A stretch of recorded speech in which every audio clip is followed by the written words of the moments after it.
So, Dr. Tom, like most of my audience, they are interested in mindfulness and meditation.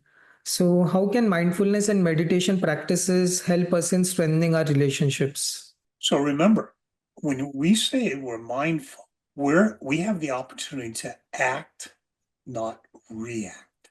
Mm. If you're reacting, you're kind of emotionally out of control.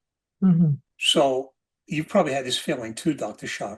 We show up with our patients acting our best. I remember driving home, constantly telling myself, save some for my wife and my children. Mhm. I'm going to react. I'm not going to act no matter what confronts me there.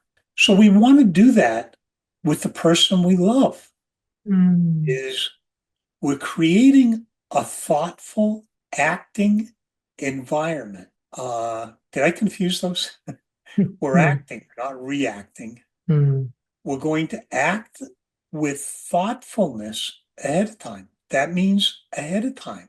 When they're not at their best, you're going to say something. We're not ready to talk. We'll talk later. Mm. Somebody's going to be in control because if you're both out of control and that's the other talk, it's Mhm. just going to regress into a mess. Mhm. So I'm happy to hear that you're practicing mindfulness and meditative traditions. Remember, the meditative helps the physiology not to take over. Because at an anatomical level, and Dr. Shah knows this better than I do, Mhm. when that hypothalamus kicks off, then the thalamus kicks off the endocrine system, we don't have a chance. Those chemicals hit the body, we don't have a chance. Mm. But when we walk into that situation ready, I use a joke with my patients. When you walk on my psych unit, I expect you to be under control, not reacting like that.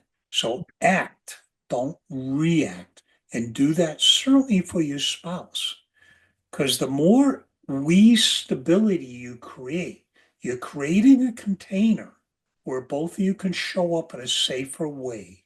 Mm. So even if one of you are developmentally ahead, when you create that container and invest in it slowly, your partner will come along. Mm. So there is hope. It's not like there's a lot of well-developed men or women out there. It- we call it second tier people. Yeah.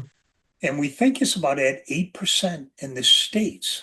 Mhm. Do you have any idea what it would be in India at this point? No, I don't know, but like there is a like no research done on the stages in India. We only have the Western data, but I feel it will be around 1% or maybe less than that. Yeah. Well, it's just starting to happen. Hmm. So Yeah, because in India, no one is talking about integral. Like many people are mostly in the green stage. Like they are now getting interested in the personal growth, development, meditation, spirituality. But still, I'm not noticing that emergence of integral on a huge scale, which can create a cultural impact. Yeah. you got a lot of years to go. It's going to Yeah. be interesting seeing you lead this. Yeah, sure. Thank you so much, Dr. Tom.